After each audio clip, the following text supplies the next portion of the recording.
বিএনপির জ্যেষ্ঠ যুগ্ম মহাসচিব রুহুল কবির রিজভী বলেছেন, নতুন ইস্যু তৈরি করে জনগণের মাঝে বিভ্রান্তি ছড়ানোর চেষ্টা চলছে।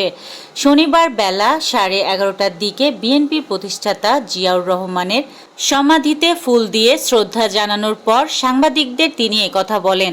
তিনি বলেন, প্রশাসনের গুরুত্বপূর্ণ পদে একটি ধর্মভিত্তিক দলের অনুগতদের বসানো হচ্ছে। হাসিনার আমলেও এরকম বর্বরোচিত হামলার শিকার আমরা হইনি বলে মন্তব্য করেছেন গণ অধিকার পরিষদের সভাপতি নুরুল হক নুরু। শনিবার সন্ধ্যায় সিঙ্গাপুর থেকে চিকিৎসা শেষে দেশে ফিরে ঢাকার হযরত শাহজালাল আন্তর্জাতিক বিমানবন্দরে এসব কথা বলেন তিনি।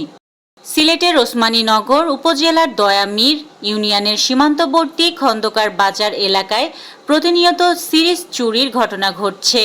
মসজিদ, মাদ্রাসা, বিদ্যালয়, লাইব্রেরি, বাসা ও ব্যবসা প্রতিষ্ঠানে একের পর এক চুরি হলেও পুলিশ কার্যকর ব্যবস্থা নিচ্ছে না বলে অভিযোগ করেছেন এলাকাবাসীরা।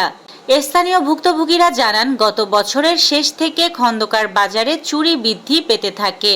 সর্বশেষ চুরির ঘটনা ঘটে 10 আগস্ট হুসননমুখী মোহাম্মদিয়া হাফিজিয়া মাদ্রাসায়।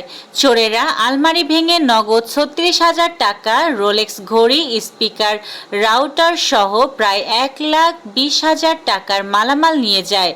এছাড়া ফ্রিজে রাখা এতিম শিক্ষার্থীদের জন্য সংরক্ষিত 50-60 কেজি গোস্ত নিয়ে গেছে।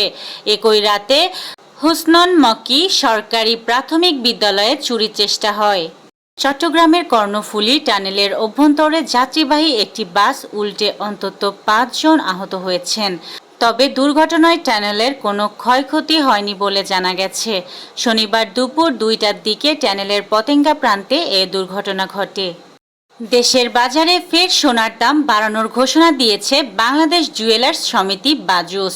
এবার ভরিতে দাম বাড়ছে সর্বোচ্চ 2,193 টাকা। শনিবার 4 অক্টোবর এক বিজ্ঞপ্তিতে এ তথ্য জানিয়েছে বাজুস। রবিবার থেকেই নতুন এ দাম কার্যকর হবে।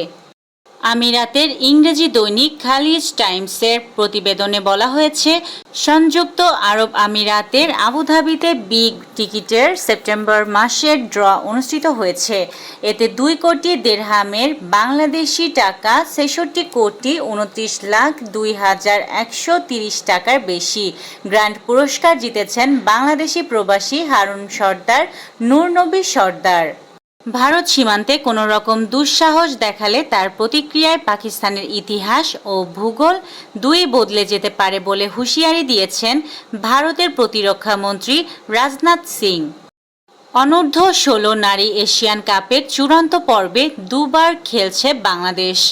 এবছর প্রথমবার জাতীয় ও অনূর্ধ্ব-20 নারী দল এশিয়ান কাপের চূড়ান্ত পর্বে উঠেছে।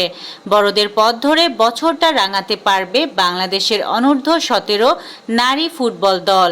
বাছাই পর্ব খেলে এশিয়ান অনূর্ধ্ব-17 নারী ফুটবলের কাপের চূড়ান্ত পর্বে ওঠার সুযোগ তাদের সামনেও। বাংলাদেশের প্রথম ক্রিকেটার হিসাবে শততম টেস্ট খেলার অপেক্ষায় আছেন মুশফিকুর রহমান। মাইল ফলকের সেই ম্যাচটি মুশফিক খেলতে পারেন মিরপুর শেরেবাংলা স্টেডিয়ামে। এই ছিল আজকের শীর্ষ সংবাদ। ছিলাম আমি ইয়াসমিন আক্তার, সুরমা টিভি 24।